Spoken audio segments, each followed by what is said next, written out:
कोई साडी उन्हें सुनवाई नहीं करते। ना कोई ने करार दे बनाई ना कोई काम नहीं किया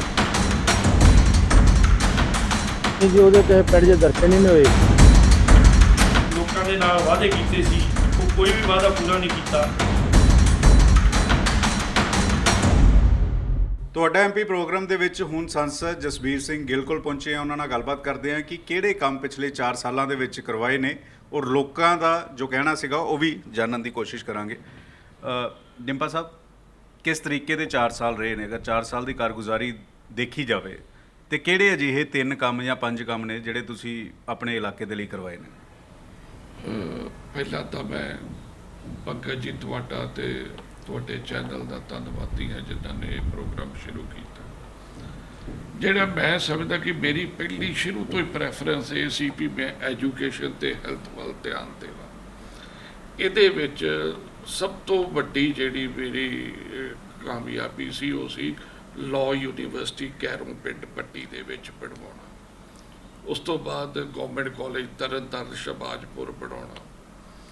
ਹੈਲਥ ਵਾਲੇ ਪਾਸੇ I am grateful to government of India ਜਿਨ੍ਹਾਂ ਨੇ ਪਰਸਿਸਟੈਂਟਲੀ ਮੈਨੂੰ ਪ੍ਰਧਾਨ ਮੰਤਰੀ ਸਾਹਿਬ ਨੂੰ ਵੀ ਉਸ ਵਾਸਤੇ ਮਿਲਣਾ ਪਿਆ ਤੇ ਮੇਰੇ ਮੈਡੀਕਲ ਕਾਲਜ ਕਪੂਰਥਲੇ ਜਿਹੜਾ ਵਾ ਉਹਦਾ ਖੁੱਲ੍ਹਣਾ। ਇਹ ਇੱਕ POPSK ਜਿਹੜਾ ਮੈਂ ਤਰਨਤਾਰਨ ਵਾਸਤੇ ਅਪਰੂਵ ਕਰਾਇਆ ਕਿਉਂਕਿ ਪਾਸਪੋਰਟ ਦੀ ਜਿਹੜੀ ਬੜੀ ਤੰਗੀ ਆ ਰਹੀ, ਬੜੀਆਂ ਲੰਬੀਆਂ ਡਿਲੇ ਹੋ ਰਹੀਆਂ ਸੀ। ਉਹ ਹੁਣ ਅਜੇ ਅਪਰੂਵਲ ਉਹਦੀ ਆ ਗਈ ਹੈ, ਉਹਦੇ ਸੈਟਿੰਗ ਵਾਸਤੇ ਜ਼ਮੀਨ ਲੱਭਦੇ, ਜਗ੍ਹਾ ਲੱਭਦੇ ਫਿਰਦੇ। ਤੇ ਤੀਸਰਾ ਜਿਹੜਾ ਇਸ ਵੇਲੇ 3-3 ਮਹੀਨੇ ਦੀ ਪਾਸਪੋਰਟ ਦੀ ਵੇਟਿੰਗ ਚੱਲ ਰਹੀ ਸੀ, ਇਹ ਲਗਾਤਾਰ ਮੇਰੇ ਦਬਾਅ ਦੇ ਕਾਰਨ ਜਿਹੜੀ 200 ਜਿਹੜੀਆਂ ਵਾ ਡੇਲੀ ਉਹ ਇੱਕ ਕਾਊਂਟਰ ਵਧਾਇਆ ਗਿਆ ਜਿੱਦਾਂ 200 ਲੋਕਾਂ ਨੂੰ ਅਪਾਇੰਟਮੈਂਟ ਹੋਰ ਜਿਹੜੀ ਮਿਲ ਰਹੀ ਹੈ। ਉਸ ਤੋਂ ਇਲਾਵਾ ਜੇ ਤੁਸੀਂ ਪੰਕਜ ਜੀ, ਮੈਂ ਛੋਟੇ ਮੋਟੇ ਕੰਮਾਂ ਦੀ ਤਾਂ ਗੱਲ ਹੀ ਨਹੀਂ ਕਰਦਾ। ਤਕਰੀਬਨ ਇਹ ਪਹਿਲੀ ਵਾਰ ਹੋਇਆ ਵਾ ਕਿ ਸਾਡੇ ਇਹਨਾਂ ਜ਼ਿਲ੍ਹਿਆਂ 'ਚ 10,000 ਪ੍ਰਧਾਨ ਮੰਤਰੀ ਆਵਾਸ ਯੋਜਨਾ ਦੇ ਨਵੇਂ ਮਕਾਨ ਇਹਨਾਂ 4 ਸਾਲਾਂ 'ਚ ਆਏ ਆ, ਜਿਹੜੇ ਜਿੰਨੇ ਪਿਛਲੇ 5 ਸਾਲਾਂ 'ਚੋਂ 1,000 ਤੋਂ ਗਿਣਤੀ ਨਹੀਂ ਸੀ ਟੱਪਦੀ। ਉਸ ਤੋਂ ਇਲਾਵਾ ਜਿਹੜਾ ਮੈਂ ਜਿਹੜੀ ਪ੍ਰਧਾਨ ਮੰਤਰੀ ਗ੍ਰਾਮ ਸੜਕ ਯੋਜਨਾ ਵਾ ਇਹਦੇ ਅਧੀਨ ਤਕਰੀਬਨ 2.5 ਤੋਂ 3,000 ਦੇ ਕਿਲੋਮੀਟਰ ਸੜਕ ਤੇ ਨਾਲ 100 ਦੇ ਕਰੀਬ ਨਵੇਂ ਪੁਲ ਜਿਹੜੇ ਆ ਉਹ ਮੈਂ ਅਪਰੂਵ ਕਰਾ ਕੇ ਲਿਆਇਆ, ਜਿਹੜੇ ਕੁਝ ਜ਼ਿਆਦਾ ਬਣ ਗਏ, ਕੁਛ ਬਣ ਰਹੇ। ਇਸ ਤੋਂ ਇਲਾਵਾ ਜਿਹੜਾ ਮੈਂ ਹਰ ਮੁੱਦਾ ਲੋਕਾਂ ਦਾ ਇਸ ਨੂੰ ਚੁੱਕਿਆ। ਜੇ ਕਿਸਾਨੀ ਅੰਦੋਲਨ ਚੱਲਿਆ ਤੇ ਜਿੰਨੀ ਦੇਰ ਸਾਡੇ ਕਿਸਾਨ ਵੀਰਾਂ ਨੇ ਇਹਨਾਂ ਸਿੱਧੂ ਤੇ ਦੂਜੇ ਬਾਰਡਰਾਂ ਤੇ ਧਰਨੇ ਦਿੱਤੇ, ਅਸੀਂ ਜੰਤਰ ਮੰਤਰ ਦੇ ਵਿੱਚ ਦੇ ਧਰਨਾ ਲਾ ਕੇ ਅਸੀਂ ਵੀ ਉੱਥੇ ਰਹਿ ਕੇ ਅਸੀਂ ਇਹਨਾਂ ਦੀ ਆਵਾਜ਼ ਬੁਲੰਦ ਕੀਤੀ। ਮੇਰੇ ਜਿਹੜਾ ਇੱਕ ਬਹੁਤ ਵੱਡੀ ਜਿਹੜੀ ਕੰਟਰੀਬਿਊਸ਼ਨ ਅਸੀਂ ਕੀਤੀ, ਜਿਹੜੀ ਮੈਂ ਮੰਨ ਸਕਦਾ, ਜਿਹੜੇ ਕਿ ਮੈਂ ਅੱਗੇ ਸਾਡੇ ਆਰਮੀ ਤੇ ਪੈਰਾਮਿਲਟਰੀ ਫੋਰਸਿਸ ਇਹਨਾਂ ਦੀ ਭਰਤੀ ਸਾਡੇ ਬਾਰਡਰ ਤੇ ਜ਼ਿਲ੍ਹਿਆਂ 'ਚ ਬਹੁਤ ਘੱਟ ਸੀ ਤੇ ਇਹਦੇ ਵਿੱਚ ਮੈਂ 3 ਕੈਂਪ ਲਵਾਏ ਜਿਹਦੇ ਵਿੱਚ ਬੱਚਿਆਂ ਨੂੰ ਰੋਜ਼ਗਾਰ ਵੀ ਮਿਲਿਆ। ਸੋ ਜੇ ਮੈਨੂੰ ਬਹੁਤ ਤਸੱਲੀ ਆ ਕਿ ਮੈਂ ਜਿਹੜਾ ਵਾ ਇਹ ਕੰਮ ਕਰਵਾ ਸਕਦਾ। ਅਗਰ ਪਾਰਲੀਮੈਂਟ ਦੀ ਗੱਲ ਕੀਤੀ ਜਾਵੇ, ਤੁਹਾਡੀ ਪ੍ਰੈਜ਼ੈਂਸ ਕਿੰਨੀ ਰਹੀ ਹੈ? ਕਿੰਨੇ ਤੁਸੀਂ ਬਿੱਲ ਲੈ ਕੇ ਆਏ ਹੋ? ਕਿੰਨੇ ਮੁੱਦੇ ਤੁਹਾਡੇ ਵੱਲੋਂ ਪਿਛਲੇ 4 ਸਾਲ ਦੇ ਦੌਰਾਨ ਚੁੱਕੇ ਗਏ? ਮੈਂ ਹਰ ਕੰਮ ਦੇ ਵਿੱਚ ਨੈਸ਼ਨਲ ਐਵਰੇਜ ਤੋਂ ਉੱਪਰ ਆ। ਜੇ ਤੁਸੀਂ ਵੇਖਿਆ ਜਾਵੇ ਤੇ ਜਿਹੜੇ ਮੇਰੀ ਹਾਜ਼ਰੀ ਆ ਉਹ 100% ਰਹੀ। ਮੈਂ ਕੋਈ ਇੱਕ ਦਿਨ ਵੀ ਮਿਸ ਨਹੀਂ ਕੀਤਾ। ਜਿਹੜੇ ਸਵਾਲ ਨੇ ਨੈਸ਼ਨਲ ਐਵਰੇਜ ਤੋਂ ਮੈਂ 5 ਗੁਣਾ ਉੱਪਰ ਆ। ਜਿਹੜਾ ਡਿਬੇਟ 'ਚ ਪਾਰਟਿਸਿਪੇਟ ਕਰਦਾ ਉਹ ਮੈਂ ਉੱਪਰ ਆ। ਪ੍ਰਾਈਵੇਟ ਮੈਂਬਰ ਬਿੱਲ ਦੀ ਜਿਹੜੀ ਨੈਸ਼ਨਲ ਐਵਰੇਜ ਆ 0.4% ਹੈ। ਮੈਂ 2 ਬੜੇ ਇੰਪੋਰਟੈਂਟ ਪ੍ਰਾਈਵੇਟ ਮੈਂਬਰਸ ਬਿੱਲ ਲੈ ਕੇ ਆਇਆ। ਮੈਂ ਇੱਥੋਂ ਤੱਕ ਇੱਕ ਸੰਡੇ ਇੱਕ ਐਸਾ ਦਿਨ ਆ ਜਿਹੜਾ ਮੈਂ ਮੁਕਰਰ ਕੀਤਾ ਉਹ ਮੈਂ ਸਾਰਾ ਦਿਨ ਆਪਣੇ ਹਲਕੇ ਦੇ ਲੋਕਾਂ ਨੂੰ ਮਿਲਣਾ। ਹੁਣ ਕੱਲ ਜਿਵੇਂ ਸੰਡੇ ਮੈਂ ਜਾ ਕੇ ਸਵੇਰ ਤੋਂ ਰਾਤ ਤੱਕ ਜਦੋਂ ਹਜ਼ਾਰਾਂ ਲੋਕ ਮਿਲਣ ਆਉਂਦੇ, ਜਦੋਂ ਤੱਕ ਅਖੀਰਲੇ ਬੰਦੇ ਨੂੰ ਨਹੀਂ ਨਾ ਮਿਲਿਆ ਮੈਂ ਉਦੋਂ ਤੋਂ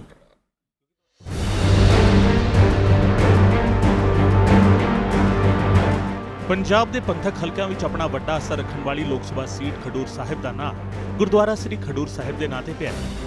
ਇਸ ਖੇਤਰ ਨੂੰ 8 ਗੁਰੂ ਸਾਹਿਬਾਨ ਦੀ ਚਰਨ ਛੋਹ ਹਾਸਿਲ ਹੈ ਅਤੇ ਇਸੇ ਕਰਕੇ ਇਸ ਸੀਟ ਤੇ ਕਈ ਇਤਿਹਾਸਿਕ ਗੁਰਦੁਆਰਾ ਸਾਹਿਬਾਨ ਦੇ ਦਰਸ਼ਨ ਦੀਦਾਰ ਕਰਨ ਦਾ ਮੌਕਾ ਵੀ ਮਿਲਦਾ ਹੈ। ਗੁਰਦੁਆਰਾ ਸ੍ਰੀ ਖਡੂਰ ਸਾਹਿਬ ਤੋਂ ਇਲਾਵਾ ਗੋਇੰਦਵਾਲ ਸਾਹਿਬ ਦੇ ਵਿੱਚ ਗੁਰਦੁਆਰਾ ਸ੍ਰੀ ਬੌਲੀ ਸਾਹਿਬ ਵੰਡ ਛਕੋ ਦੇ ਫਲਸਫੇ ਨੂੰ ਲੰਗਰ ਦੀ ਰਵਾਇਤ ਦੇ ਰੂਪ ਦੇ ਵਿੱਚ ਆਰੰਭ ਕਰਨ ਵਾਲੀ ਥਾਂ ਵਜੋਂ ਸੁਸ਼ੋਭਿਤ ਹੈ।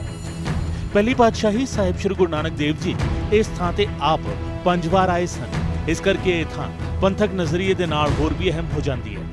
81.25% ਪਿੰਡੂ ਅਤੇ 18.75% ਸ਼ਹਿਰੀ ਆਬਾਦੀ ਵਾਲੇ ਇਸ ਖੇਤਰ ਦੀ ਆਬਾਦੀ 21,85,064 ਹੈ। ਜਦਕਿ ਲੋਕ ਸਭਾ ਸੀਟ ਦੀ ਗੱਲ ਕਰੀਏ ਤਾਂ 9 ਵਿਧਾਨ ਸਭਾ ਹਲਕਿਆਂ ਦੇ ਮੇਲ ਦੇ ਨਾਲ ਇਹ ਸੀਟ ਬਣੀ ਹੈ। ਸਭ ਤੋਂ ਵੱਡੇ ਤਰਨਤਾਰਨ ਜ਼ਿਲ੍ਹੇ ਵਿੱਚ 4 ਵਿਧਾਨ ਸਭਾ ਹਲਕੇ ਨੇ, ਅੰਮ੍ਰਿਤਸਰ ਵਿੱਚ 2, ਫਿਰੋਜ਼ਪੁਰ ਵਿੱਚ 1 ਅਤੇ ਕਪੂਰਥਲਾ ਵਿੱਚ 2 ਵਿਧਾਨ ਸਭਾ ਹਲਕੇ ਨੇ। ਮਾਝਾ ਵਿੱਚ ਅੰਮ੍ਰਿਤਸਰ ਜ਼ਿਲ੍ਹੇ ਦੇ ਵਿੱਚ ਬਾਬਾ ਬਕਾਲਾ ਤੇ ਜੰਡਿਆਲਾ ਗੁਰੂ ਨੇ ਤਾਂ ਦੁਆਬਾ ਵਿੱਚ ਸੁਲਤਾਨਪੁਰ ਲੋਧੀ ਅਤੇ ਕਪੂਰਥਲਾ ਵਿਧਾਨ ਸਭਾ ਖੇਤਰ ਖਡੂਰ ਸਾਹਿਬ ਤੋਂ ਜੋੜੇ ਗਏ ਨੇ। ਮਾਲਵਾ ਤੋਂ ਇੱਕ ਖੇਤਰ ਤਹਿਸੀਲ ਜੀਰਾ ਹੈ। ਕੁੱਲ 9 ਵਿਧਾਨ ਸਭਾ ਹਲਕਿਆਂ ਦੀ ਗੱਲ ਕਰੀਏ ਤਾਂ ਅੰਮ੍ਰਿਤਸਰ ਤੋਂ ਜੰਡਿਆਲਾ ਗੁਰੂ ਐਸਸੀ ਸੀਟ ਹੈ, ਜਦਕਿ ਤਰਨਤਾਰਨ ਤੋਂ ਤਰਨਤਾਰਨ, ਖੇਮਕਰਨ, ਪੱਟੀ ਅਤੇ ਖਡੂਰ ਸਾਹਿਬ ਤੋਂ ਇਲਾਵਾ ਬਾਬਾ ਬਕਾਲਾ ਦੀ ਸੀਟ ਵੀ ਇਸੇ ਲੋਕ ਸਭਾ ਹਲਕੇ ਵਿੱਚ ਆਉਂਦੀ ਹੈ। ਕਪੂਰਥਲਾ ਤੋਂ ਕਪੂਰਥਲਾ ਅਤੇ ਸੁਲਤਾਨਪੁਰ ਲੋਧੀ ਦੀ ਵਿਧਾਨ ਸਭਾ ਸੀਟ ਅਤੇ ਫਿਰੋਜ਼ਪੁਰ ਤੋਂ ਜ਼ੀਰਾ ਦੀ ਵਿਧਾਨ ਸਭਾ ਸੀਟ ਇਸੇ ਲੋਕ ਸਭਾ ਹਲਕੇ ਦਾ ਹਿੱਸਾ ਹੈ। 2019 ਦੀਆਂ ਚੋਣਾਂ ਦੇ ਵੇਲੇ ਇੱਥੇ ਕੁੱਲ 15,95,595 ਵੋਟਰ ਸਨ। ਇਹਨਾਂ ਵਿੱਚ ਮਹਿਲਾ ਵੋਟਰਾਂ ਦੀ ਗਿਣਤੀ 7,55,537 ਸੀ, ਜਦਕਿ ਮਰਦ ਵੋਟਰਾਂ ਦੀ ਗਿਣਤੀ 8,39,991। ਸਿਆਸੀ ਮਾਹਿਰਾਂ ਦੇ ਮੁਤਾਬਿਕ ਖਡੂਰ ਸਾਹਿਬ ਸੀਟ ਦੇ ਲਈ ਪੈਣ ਵਾਲੀਆਂ ਵੋਟਾਂ 'ਚੋਂ ਤਕਰੀਬਨ 40% ਵੋਟਾਂ ਵੱਖ-ਵੱਖ ਡੇਰੇ ਦੇ ਨਾਲ ਜੁੜੀਆਂ ਹੋਈਆਂ ਨੇ। ਨਿਸ਼ਾਨੇ ਸਿੱਖੀ ਨਾਂ ਦੀ ਇਮਾਰਤ ਖਡੂਰ ਸਾਹਿਬ ਸੀਟ ਤੇ ਸਿੱਖ ਪੰਥ ਦੀ ਇੱਕ ਵੱਖਰੀ ਪਛਾਣ ਦੇ ਵਜੋਂ ਸਥਾਪਿਤ ਹੈ। 18 ਅਪ੍ਰੈਲ 2004 ਨੂੰ ਸ੍ਰੀ ਗੁਰੂ ਅੰਗਦ ਦੇਵ ਜੀ ਦੇ 500 ਸਾਲਾ ਪ੍ਰਕਾਸ਼ ਗੁਰਪੁਰਬ ਦੇ ਮੌਕੇ ਨਿਸ਼ਾਨੇ ਸਿੱਖੀ ਚੈਰੀਟੇਬਲ ਟਰਸਟ ਖਡੂਰ ਸਾਹਿਬ ਦੇ ਵੱਲੋਂ ਇਸ ਇਮਾਰਤ ਦਾ ਨੀਂਹ ਪੱਥਰ ਰੱਖਿਆ ਗਿਆ ਸੀ। ਇਹ 5 ਭੁਜ ਆਕਾਰ ਵਾਲੀ ਇਮਾਰਤ ਤਕਰੀਬਨ 5 ਸਾਲਾਂ ਵਿੱਚ ਬਣ ਕੇ ਤਿਆਰ ਹੋਈ ਸੀ। ਇਸ ਸੀਟ ਦੀ ਗੱਲ ਕਰੀਏ ਤਾਂ 2008 ਦੀ ਹੱਦਬੰਦੀ ਤੋਂ ਬਾਅਦ ਇਹ ਸੀਟ ਹੋਂਦ ਦੇ ਵਿੱਚ ਆਈ। ਖਡੂਰ ਸਾਹਿਬ ਪਾਰਲੀਮਾਨੀ ਸੀਟ ਜਿਹੜੀ ਪਹਿਲਾਂ ਤਰਨਤਾਰਨ ਲੋਕ ਸਭਾ ਸੀਟ ਦਾ ਹਿੱਸਾ ਸੀ, ਇਸ ਨੇ ਕਈ ਧਰੰਤਰ ਆਗੂਆਂ ਨੂੰ ਲੋਕ ਸਭਾ ਵਿੱਚ ਭੇਜਿਆ ਹੈ। ਤਰਨਤਾਰਨ ਦਾ ਲੋਕ ਸਭਾ ਹਲਕਾ ਕਦੇ ਕਾਂਗਰਸ ਦਾ ਗੜ ਰਿਹਾ ਹੈ। 1952 ਤੋਂ ਲੈ ਕੇ 1971 ਤੱਕ ਇੱਥੋਂ ਕਾਂਗਰਸ ਦੇ ਉਮੀਦਵਾਰ ਜਿੱਤਦੇ ਰਹੇ ਨੇ। ਇਹਨਾਂ 20 ਸਾਲਾਂ ਵਿੱਚ ਕਾਂਗਰਸ ਦੀ ਟਿਕਟ ਤੇ ਜਿੱਤਣ ਵਾਲਿਆਂ ਨੂੰ ਪੰਡਿਤ ਜਵਾਹਰ ਲਾਲ ਨਹਿਰੂ ਦੀ ਕੈਬਨਿਟ ਵਿੱਚ ਸ਼ਾਮਿਲ ਹੋਣ ਦਾ ਸਨਮਾਨ ਵੀ ਮਿਲਿਆ। ਤਰਨਤਾਰਨ ਤੋਂ ਜਿੱਤ ਹਾਸਲ ਕਰਨ ਵਾਲਿਆਂ ਵਿੱਚ ਸਾਬਕਾ ਮੰਤਰੀ ਬਿਕਰਮ ਸਿੰਘ ਮਜੀਠੀਆ ਦੇ ਦਾਦਾ ਸੁਰਜੀਤ ਸਿੰਘ ਮਜੀਠੀਆ ਵੀ ਸ਼ਾਮਿਲ ਨੇ, ਜਿਹੜੇ ਪੰਡਿਤ ਨਹਿਰੂ ਦੀ ਕੈਬਨਿਟ ਵਿੱਚ ਸ਼ਾਮਿਲ ਸੀ। ਸੁਰਜੀਤ ਸਿੰਘ ਮਜੀਠੀਆ ਨੇ ਇਸ ਪਾਰਲੀਮਾਨੀ ਹਲਕੇ ਤੋਂ 1952 ਅਤੇ 57 ਵਿੱਚ ਚੋਣਾਂ ਜਿੱਤੀਆਂ ਅਤੇ ਦੋਵੇਂ ਵਾਰ ਅਕਾਲੀ ਦਲ ਨੂੰ ਸ਼ਿਕਸਤ ਦਿੱਤੀ। ਗੁਰਦਿਆਲ ਸਿੰਘ ਢਿੱਲੋਂ ਨੇ ਇਸ ਹਲਕੇ ਤੋਂ 1962 ਤੋਂ ਲੈ ਕੇ 1971 ਤੱਕ 3 ਵਾਰ ਚੋਣ ਲੜੀ, 3 ਵਾਰ ਜਿੱਤੇ ਅਤੇ ਸਾਬਕਾ ਪ੍ਰਧਾਨ ਮੰਤਰੀ ਇੰਦਰਾ ਗਾਂਧੀ ਦੀ ਕੈਬਨਿਟ ਵਿੱਚ ਮੈਂਬਰ ਰਹੇ। ਫਿਰ ਲੋਕ ਸਭਾ ਦੇ ਸਪੀਕਰ ਦੇ ਅਹੁਦੇ ਤੇ ਵੀ ਪਹੁੰਚੇ। 1977 ਦੇ ਵਿੱਚ ਐਮਰਜੈਂਸੀ ਤੋਂ ਬਾਅਦ ਹੋਈਆਂ ਲੋਕ ਸਭਾ ਚੋਣਾਂ ਵਿੱਚ ਪਹਿਲੀ ਵਾਰੀ ਸ਼੍ਰੋਮਣੀ ਅਕਾਲੀ ਦਲ ਨੇ ਇਸ ਪਾਰਲੀਮਾਨੀ ਸੀਟ ਤੋਂ ਜਿੱਤ ਹਾਸਲ ਕੀਤੀ ਸੀ। ਅਕਾਲੀ ਦਲ ਦੇ ਉਮੀਦਵਾਰ ਉਸ ਵੇਲੇ ਦੇ ਪ੍ਰਧਾਨ ਜਥੇਦਾਰ ਮੋਹਨ ਸਿੰਘ ਤੋੜ ਨੇ ਕਾਂਗਰਸ ਦੇ ਉਮੀਦਵਾਰ ਅਤੇ ਲੋਕ ਸਭਾ ਦੇ ਸਪੀਕਰ ਗੁਰਦਿਆਲ ਸਿੰਘ ਢਿੱਲੋਂ ਨੂੰ ਹਰਾਇਆ ਸੀ। ਜਥੇਦਾਰ ਤੋੜ ਦੀ ਇਸ ਜਿੱਤ ਨੇ ਇਸ ਸੰਸਦੀ ਹਲਕੇ ਨੂੰ ਪੰਥਕ ਗੜ੍ਹ ਵਿੱਚ ਬਦਲਣ ਦੀ ਨੀਂਹ ਰੱਖੀ। ਇਸ ਤੋਂ ਬਾਅਦ 2014 ਤੱਕ ਦੀਆਂ ਲੋਕ ਸਭਾ ਚੋਣਾਂ ਵਿੱਚ ਅਕਾਲੀ ਦਲ ਹੀ ਇੱਥੋਂ ਜੇਤੂ ਰਿਹਾ। 1984 ਦੀਆਂ ਲੋਕ ਸਭਾ ਚੋਣਾਂ ਵਿੱਚ ਟਕਸਾਲੀ ਅਕਾਲੀ ਆਗੂ ਤਰਲੋਚਨ ਸਿੰਘ ਤੋੜ ਚੋਣ ਜਿੱਤੇ ਤੇ 1999 ਵਿੱਚ ਸਿਮਰਨਜੀਤ ਸਿੰਘ ਮਾਨ ਨੇ ਸ਼੍ਰੋਮਣੀ ਅਕਾਲੀ ਦਲ ਅੰਮ੍ਰਿਤਸਰ ਦੀ ਟਿਕਟ ਤੇ ਚੋਣ ਲੜੀ ਅਤੇ ਰਿਕਾਰਡ ਤੋੜ ਵੋਟਾਂ ਦੇ ਨਾਲ ਜਿੱਤ ਹਾਸਲ ਕੀਤੀ। ਹਾਲਾਂਕਿ ਉਸ ਤੋਂ ਬਾਅਦ ਮਾਨ ਨੇ ਜਿੰਨੀ ਵਾਰ ਵੀ ਇੱਥੋਂ ਚੋਣ ਲੜੀ, ਉਹਨਾਂ ਦੀ ਜ਼ਮਾਨਤ ਜ਼ਬਤ ਹੋਈ। 1991 ਵਿੱਚ ਅਕਾਲੀ ਦਲ ਨੇ ਜਦੋਂ ਲੋਕ ਸਭਾ ਚੋਣਾਂ ਦਾ ਬਾਈਕਾਟ ਕੀਤਾ, ਉਦੋਂ ਕਾਂਗਰਸ ਦੀ ਟਿਕਟ ਤੇ ਸਾਬਕਾ ਮੁੱਖ ਮੰਤਰੀ ਪ੍ਰਤਾਪ ਸਿੰਘ ਕੈਰੋਂ ਦੇ ਬੇਟੇ ਸੁਰਿੰਦਰ ਸਿੰਘ ਕੈਰੋਂ ਨੇ ਚੋਣ ਜਿੱਤੀ ਸੀ। 1996 ਵਿੱਚ ਜਦੋਂ ਵਾਜਪੇਈ ਸਰਕਾਰ 13 ਦਿਨਾਂ ਤੱਕ ਚੱਲੀ ਸੀ, ਉਦੋਂ ਇੱਥੋਂ ਸ਼੍ਰੋਮਣੀ ਅਕਾਲੀ ਦਲ ਦੀ ਟਿਕਟ ਤੇ ਮੇਜਰ ਸਿੰਘ ਉਬੋਕੇ ਨੇ ਚੋਣਾਂ ਜਿੱਤੀਆਂ। ਇਸੇ ਸਾਲ ਮੁੜ ਹੋਈਆਂ ਚੋਣਾਂ ਵਿੱਚ ਬਾਦਲ ਨੇ ਉਬੋਕੇ ਦਾ ਟਿਕਟ ਕੱਟ ਕੇ ਤਰਲੋਚਨ ਸਿੰਘ ਤੋੜ ਨੂੰ ਟਿਕਟ ਦਿੱਤਾ, ਜਿਨ੍ਹਾਂ ਮੁੜ ਚੋਣ ਜਿੱਤੀ ਤੇ 1998 ਵਿੱਚ ਹੋਈਆਂ ਚੋਣਾਂ ਵਿੱਚ ਅਕਾਲੀ ਦਲ ਨੇ ਐਸਜੀਪੀਸੀ ਦੇ ਸਾਬਕਾ ਪ੍ਰਧਾਨ ਅਤੇ ਟਕਸਾਲੀ ਆਗੂ ਪ੍ਰੇਮ ਸਿੰਘ ਲਾਲਪੁਰਾ ਨੂੰ ਟਿਕਟ ਦਿੱਤੀ। ਲਾਲਪੁਰਾ ਨੇ ਕਾਂਗਰਸ ਦੇ ਉਮੀਦਵਾਰ ਗੁਰਿੰਦਰ ਕੈਰੋਂ ਨੂੰ ਹਰਾਇਆ ਸੀ। 1999 ਦੀ ਲੋਕ ਸਭਾ ਚੋਣਾਂ ਵਿੱਚ ਸ਼੍ਰੋਮਣੀ ਅਕਾਲੀ ਦਲ ਦੀ ਟਿਕਟ ਤੇ ਤਰਲੋਚਨ ਸਿੰਘ ਤੁੱਡ ਨੇ ਕਾਂਗਰਸ ਦੇ ਉਮੀਦਵਾਰ ਦਿਲਬਾਗ ਸਿੰਘ ਡਲਕੇ ਨੂੰ ਹਰਾਇਆ। 2004 ਲੋਕ ਸਭਾ ਚੋਣਾਂ ਦੇ ਵਿੱਚ ਤੁੱਡ ਪਰਿਵਾਰ ਨੂੰ ਅੱਖੋਂ ਓਹਲੇ ਕਰਕੇ ਸ਼੍ਰੋਮਣੀ ਅਕਾਲੀ ਦਲ ਦਿਹਾਤੀ ਦੇ ਪ੍ਰਧਾਨ ਅਤੇ ਸਾਬਕਾ ਮੰਤਰੀ ਡਾਕਟਰ ਰਤਨ ਸਿੰਘ ਅਜਨਾਲਾ ਨੂੰ ਟਿਕਟ ਦਿੱਤਾ ਗਿਆ। ਪਹਿਲੀ ਵਾਰ ਲੋਕ ਸਭਾ ਚੋਣ ਦੇ ਮੈਦਾਨ ਵਿੱਚ ਉਤਰੇ ਡਾਕਟਰ ਅਜਨਾਲਾ ਨੇ ਜਿੱਤ ਹਾਸਲ ਕੀਤੀ। 2004 ਤੋਂ ਬਾਅਦ ਇਸ ਪਾਰਲੀਮਾਨੀ ਹਲਕੇ ਨੂੰ ਖਡੂਰ ਸਾਹਿਬ ਦਾ ਨਾਂ ਦੇ ਕੇ ਇਸ ਦੇ ਨਾਲ ਜੁੜੇ 9 ਵਿਧਾਨ ਸਭਾ ਹਲਕਿਆਂ ਵਿੱਚ ਵੀ ਬਦਲਾਅ ਕਰ ਦਿੱਤਾ ਗਿਆ। ਇਸ ਪੰਥਕ ਗੜ੍ਹ ਦੇ ਨਾਲ ਲੱਗਦੇ ਅਟਾਰੀ ਅਤੇ ਰਾਜਾ ਸਾਂਸੀ ਵਿਧਾਨ ਸਭਾ ਹਲਕੇ ਨੂੰ ਅੰਮ੍ਰਿਤਸਰ ਪਾਰਲੀਮਾਨੀ ਸੀਟ ਦੇ ਨਾਲ ਜੋੜ ਦਿੱਤਾ ਗਿਆ। ਖਡੂਰ ਸਾਹਿਬ ਸੀਟ ਦੇ 2019 ਦੀਆਂ ਲੋਕ ਸਭਾ ਚੋਣਾਂ ਦੀ ਗੱਲ ਕਰੀਏ ਤਾਂ ਆਮ ਚੋਣਾਂ ਦੇ ਵਿੱਚ ਜਸਬੀਰ ਸਿੰਘ ਗਿੱਲ ਡਿੰਪਾ ਨੂੰ ਇੱਥੋਂ ਜਿੱਤ ਹਾਸਲ ਹੋਈ ਸੀ, ਜਿਨ੍ਹਾਂ ਨੇ ਕੁੱਲ 4,59,710 ਵੋਟਾਂ ਹਾਸਲ ਕੀਤੀਆਂ, ਜਿਹੜੀ ਕੁੱਲ ਪਈਆਂ ਵੋਟਾਂ ਦਾ 44.16% ਸੀ। ਜਦਕਿ ਬੀਬੀ ਜਗੀਰ ਕੌਰ ਸ਼੍ਰੋਮਣੀ ਅਕਾਲੀ ਦਲ ਦੇ ਵੱਲੋਂ ਚੋਣ ਲੜ ਕੇ ਦੂਜੀ ਥਾਂ ਤੇ ਰਹੇ। ਉਹਨਾਂ ਨੂੰ 3,19,137 ਵੋਟਾਂ ਮਿਲੀਆਂ ਤੇ 30.66% ਉਹਨਾਂ ਦਾ ਵੋਟ ਸ਼ੇਅਰ ਸੀ।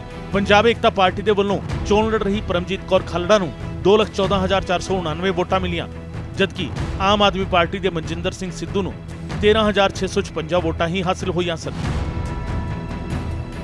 ਕੁੱਲ ਮਿਲਾ ਕੇ ਪੰਥਕ ਸਰਗਰਮੀਆਂ ਦੇ ਨਾਲ ਡੂੰਘਾਈ ਨਾਲ ਜੁੜੀ ਇਸ ਸੀਟ ਤੇ 2024 ਦੀ ਚੋਣ ਜੰਗ ਵੀ ਦਿਲਚਸਪ ਹੋਣ ਵਾਲੀ ਹੈ।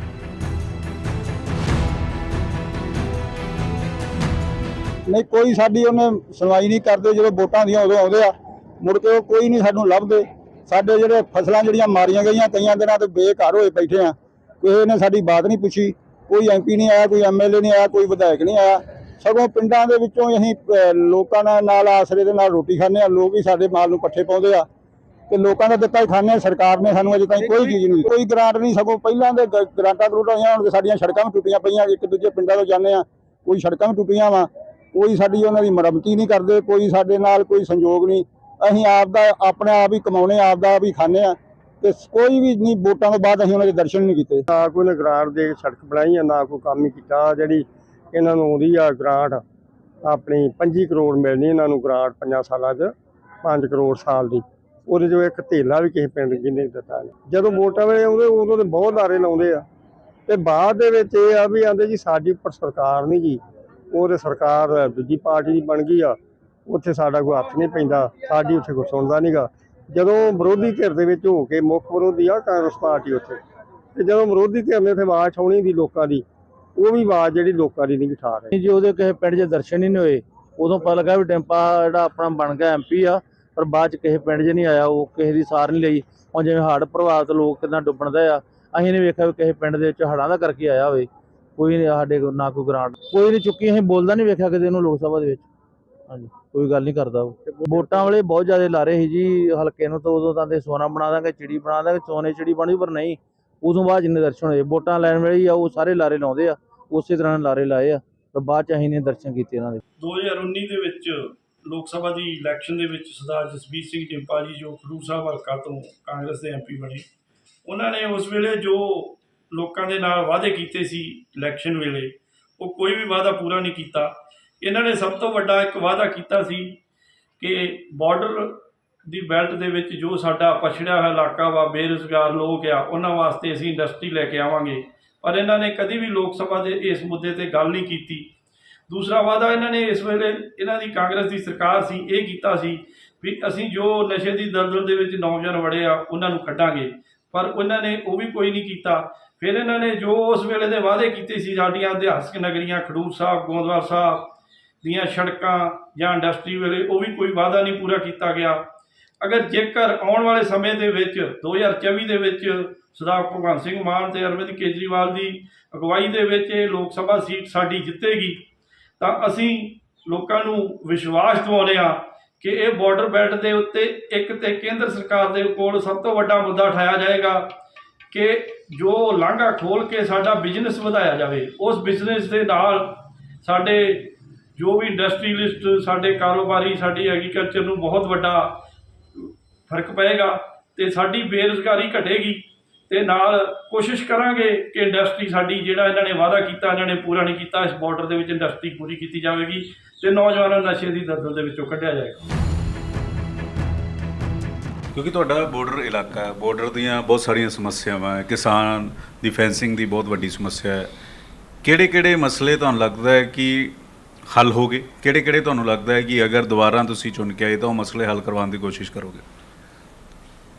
ਪੰਕਜ ਜੀ, ਜਿਵੇਂ ਇੱਕ ਸੁਪਰੀਮ ਕੋਰਟ ਨੇ ਆਰਡਰ ਦਿੱਤਾ ਸੀ ਕਿ ਜਿਹੜੀ ਕਿਸਾਨ ਦੀ ਬਾਰਡਰ ਤੋਂ ਪਾਰ ਜ਼ਮੀਨ ਆ, ਕਿਉਂਕਿ ਉਹ ਉਨੀ ਸੁੱਖ ਸਹੂਲਤ ਹੈ ਨਹੀਂ ਕਿਸਾਨ ਨੂੰ ਕਿ ਉਹ ਉਹਨੂੰ 24 ਘੰਟੇ ਦੇਖ ਰੇਖ ਕਰ ਸਕੇ। 4 ਘੰਟੇ ਦੀ ਵਿੰਡੋ ਹੁੰਦੀ ਹੈ ਜਦੋਂ ਉਹਨੇ ਜਾ ਕੇ ਪਾਣੀ ਵੀ ਲਾਉਣਾ, ਖਾਦ ਵੀ ਲਾਉਣੀ, ਆਪਣੀ ਫਸਲ ਨੂੰ ਵੇਖਣਾ ਵੀ ਹੈ। ਉਹਦਾ 10,000 ਰੁਪਈਆ ਕੰਪਨਸੇਸ਼ਨ ਸੁਪਰੀਮ ਕੋਰਟ ਦਾ ਇੱਕ ਆਰਡਰ ਸੀ। ਪਰ ਜਦੋਂ ਮੈਂ 2019 ਚ MP ਬਣਿਆ, ਅਫਸੋਸ ਦੀ ਗੱਲ ਆ ਕਿ 5 ਸਾਲਾਂ ਦਾ ਕਿਸਾਨ ਨੂੰ ਉਹਦਾ ਮੁਆਵਜ਼ਾ ਉਹ ਮਿਲਿਆ ਹੀ ਨਹੀਂ ਸੀ 10,000 ਏਕੜ। ਮੈਂ ਪਹਿਲੇ ਸਾਲ ਉਹ ਰਿਲੀਜ਼ ਕਰਵਾਇਆ। ਸਾਡੇ ਬਹੁਤ ਵੱਡੀ ਸਮੱਸਿਆ ਟ੍ਰਾਂਜਿਟ ਜਿਹੜਾ ਟਰੱਕ ਦਾ ਇਹ ਸਾਡਾ ਏਰੀਆ ਬਣ ਗਿਆ। ਜੇ ਤੁਸੀਂ ਮੇਰਾ ਹਲਕਾ ਵੇਖੋ, ਸਭ ਤੋਂ ਲੰਬਾ ਬਾਰਡਰ ਦੇ ਉੱਤੇ ਤਕਰੀਬਨ 125-30 ਕਿਲੋਮੀਟਰ ਇਹ ਬਾਰਡਰ ਦੇ ਉੱਤੇ ਇੰਟਰਨੈਸ਼ਨਲ ਬਾਰਡਰ, ਕੰਟੀਨਿਊਸਲੀ ਉੱਤੋਂ ਟਰੱਕਸ ਤੇ ਵੈਪਨ ਆ ਰਹੇ, ਡਰੋਨਸ ਡੇਲੀ ਆ ਰਹੇ। ਇਸ ਸਮੱਸਿਆ ਨੂੰ ਹੋਮ ਮਿਨਿਸਟਰ ਸਾਹਿਬ ਨਾਲ 4-5 ਵਾਰ, ਪਾਰਲੀਮੈਂਟ ਦੇ ਵਿੱਚ ਮੈਂ ਮੁੱਦਾ 4-5 ਵਾਰ ਆਇਆ। ਹੁਣ ਇਹਨਾਂ ਨੇ ਇੰਨਾ ਦਬਾਅ ਬਣਾਉਣ ਤੋਂ ਬਾਅਦ ਇਹਨਾਂ ਨੇ ਹੁਣ ਪੋਰਟੇਬਲ ਰਡਾਰ ਜਿਹੜੇ ਆ ਉਹ BSF ਨੂੰ ਇਹਨਾਂ ਨੇ 2 ਤਾਂ ਦੇ ਦਿੱਤੇ ਆ, ਬਾਕੀ ਇਹ ਦੇਣਗੇ। ਇਸ ਚੀਜ਼ ਦੇ ਉੱਤੇ ਸੀ ਦਬਾਅ ਜਿਹੜਾ ਕਿ ਇੱਕ ਜਿਹੜਾ ਮੈਂ ਬੜੀ ਮਿਹਨਤ ਕੀਤੀ ਆ, ਪਰ ਅਜੇ ਉਹ ਗੱਲ ਬਣ ਨਹੀਂ ਰਹੀ। ਜਿਹੜਾ ਇੰਟਰਨੈਸ਼ਨਲ ਟ੍ਰੇਡ ਵਾਘਾ ਬਾਰਡਰ ਤੋਂ ਸ਼ੁਰੂ ਕਰਵਾਉਣਾ, ਇੱਕ ਖਾਲੜਾ ਬਾਰਡਰ ਤੋਂ ਸ਼ੁਰੂ ਕਰਵਾਉਣਾ। ਤੁਸੀਂ ਕਹਿ ਰਹੇ ਹੋ ਕਿ ਬਾਰਡਰ ਖੋਲੇ ਜਾਣ, ਵਪਾਰ ਜਿਹੜਾ ਵਪਾਰ ਚੱਲੇ। ਜਿਵੇਂ ਇੱਧਰ ਕਿਸਾਨ ਦੀ ਕਣਕ ਦਾ ਮੁੱਲ ਉਹਨੂੰ MSP ਮਿਲ ਰਿਹਾ, ਉਧਰ ਜੇ ਇੱਧਰ 2,000 ਨੂੰ ਕੁਇੰਟਲ ਕਣਕ ਆ, ਉਧਰ 6,000 ਨੂੰ ਕੁਇੰਟਲ ਕਣਕ ਆ। ਤੁਸੀਂ PM ਸਾਹਮਣੇ, ਹੋਮ ਮਿਨਿਸਟਰ ਸਾਹਮਣੇ, ਵਿਦੇਸ਼ ਮੰਤਰਾਲੇ ਸਾਹਮਣੇ ਗੱਲ ਰੱਖੀ ਹੈ ਕਿ ਵਪਾਰ ਖੁੱਲੇ, ਕਿਉਂਕਿ ਜਿਸ ਤਰੀਕੇ ਦੇ ਹਾਲਾਤ ਨੇ ਲੱਗਦਾ ਨਹੀਂ ਹੈ ਕਿ ਸੈਂਟਰ ਸਰਕਾਰ ਦੀ ਇਹ ਪਾਲਿਸੀ ਹੈਗੀ ਕਿ ਵਪਾਰ ਖੋਲ੍ਹਿਆ ਜਾਵੇ। ਦੇਖੋ, ਇਹ ਅਸੀਂ ਗੱਲ ਮੈਂ ਸਾਰਿਆਂ ਨਾਲ ਕੀਤੀ, 1 to 1 ਮੀਟਿੰਗ ਕਰਕੇ ਕੀਤੀ, ਪਾਰਲੀਮੈਂਟ ਦੇ ਵਿੱਚ ਸਵਾਲ ਚੁੱਕ ਕੇ ਕੀਤੀ। ਮੇਰਾ ਸਿਰਫ ਇਹ ਕਹਿਣ ਦਾ ਹੈ, ਜੇ ਇਹ ਗੁਜਰਾਤ ਤੋਂ ਟ੍ਰੇਡ ਹੋ ਸਕਦਾ, ਜਾਂ ਤਾਂ ਉੱਥੋਂ ਵੀ ਬੰਦ ਕਰ ਦਿਓ। ਹੁਣ ਗੁਜਰਾਤ ਤੋਂ ਅਡਾਨੀ ਵਾਲੇ ਪੋਰਟ ਤੋਂ ਸਿੱਧਾ ਟ੍ਰੇਡ ਚੱਲ ਰਿਹਾ ਪਾਕਿਸਤਾਨ ਦੇ ਨਾਲ। ਜੇ ਗੁਜਰਾਤ ਤੋਂ ਪ੍ਰਧਾਨ ਮੰਤਰੀ ਸਾਹਿਬ ਟ੍ਰੇਡ ਖੋਲ੍ਹ ਸਕਦੇ ਆ, ਤੇ ਫਿਰ ਵਾਘਾ ਬਾਰਡਰ ਤੇ ਖਾਲੜਾ ਬਾਰਡਰ ਤੋਂ ਕਿਉਂ ਨਹੀਂ? ਜਿੱਥੇ ਇਹਨਾਂ ਨੂੰ ਆਪਣੇ ਬੰਦਿਆਂ ਦਾ ਸੂਟ ਕਰਦਾ, ਉੱਥੇ ਫਾਰਮੂਲਾ ਲਾ ਦਿੰਦੇ। ਜਾਂ ਤਾਂ ਸਾਰਾ ਟ੍ਰੇਡ ਬੰਦ ਕਰ ਦਿਓ, ਨੋ ਪ੍ਰੋਬਲਮ। ਪਰ ਜਦੋਂ ਤੁਸੀਂ ਪਿਕ ਐਂਡ ਚੂਜ਼ ਨਾ ਹੋ, ਗੁਜਰਾਤ ਤੋਂ ਤੁਸੀਂ ਟ੍ਰੇਡ ਪਾਕਿਸਤਾਨ ਨਾਲ ਕਰ ਸਕਦੇ ਹੋ, why not Wagah and Khalra border. So ਇਹ ਦਬਾਅ ਜਿਹੜਾ ਵਾ ਸਾਡਾ ਚੱਲ ਰਿਹਾ। ਇਹਦੇ ਨਾਲ ਦੇਖੋ, ਪੰਜਾਬ ਇੱਕ ਲੈਂਡਲੌਕਡ ਸੂਬਾ, ਜਿਹੜਾ ਸਾਨੂੰ ਇਸ ਵੇਲੇ ਸ਼ਰਾਬ ਸਮਝਿਆ ਜਾਂਦਾ ਪਾਕਿਸਤਾਨ ਨਾਲ ਬਾਰਡਰ ਲੱਗਣਾ। ਜੇ ਤੁਸੀਂ ਖਾਲੜੇ ਤੇ ਵਾਢੇ ਤੋਂ ਟ੍ਰੇਡ ਖੋਲ੍ਹ ਦਿੰਦੇ ਹੋ, ਤੇ ਇਹਦਾ ਕਿੱਡਾ ਵੱਡਾ ਤੁਸੀਂ ਇਹ ਵੇਖੋ ਬੈਨੀਫਿਟ ਪੰਜਾਬ ਨੂੰ ਪਊ। ਇਹ ਸ਼ਰਾਬ ਜਿਹੜਾ ਵਾ, ਕਿਉਂਕਿ ਅਜੇ ਨੰਬਰ ਘੱਟ ਨੇ ਇਸ ਵਾਰ 24 ਚ। ਅਗਰ ਨੰਬਰ ਕਾਂਗਰਸ ਦੇ ਜ਼ਿਆਦਾ ਆਏ, ਅਗਰ ਸੈਂਟਰ 'ਚ ਬਹੁਮਤ ਨਾਲ ਸਰਕਾਰ ਆ ਗਈ, ਰਾਹੁਲ ਗਾਂਧੀ ਪ੍ਰਧਾਨ ਮੰਤਰੀ ਬਣੇ ਜਾਂ ਮਲਿਕਾਰਜੁਨ ਖੜਗੇ ਜਾਂ ਕੋਈ ਵੀ ਬਣਿਆ, ਤੁਸੀਂ ਇਹ ਉੱਥੋਂ ਦੇ ਲੋਕਾਂ ਨੂੰ ਭਰੋਸਾ ਦਿਵਾਉਂਦੇ ਹੋ ਕਿ ਸਭ ਤੋਂ ਪਹਿਲਾਂ ਇਹ ਕੰਮ ਜਿਹੜਾ ਵਾ ਕਰਵਾਇਆ ਜਾਏਗਾ? ਬਾਰਡਰ ਖੁੱਲ੍ਹਣ ਦੀ ਗਰੰਟੀ ਤੁਸੀਂ ਦਿੰਦੇ ਹੋ? ਦੇਖੋ, ਇੱਕ ਗਰੰਟੀ ਹੁੰਦੀ ਹੈ, ਇੱਕ ਹੁੰਦੀ ਫਰਜ਼।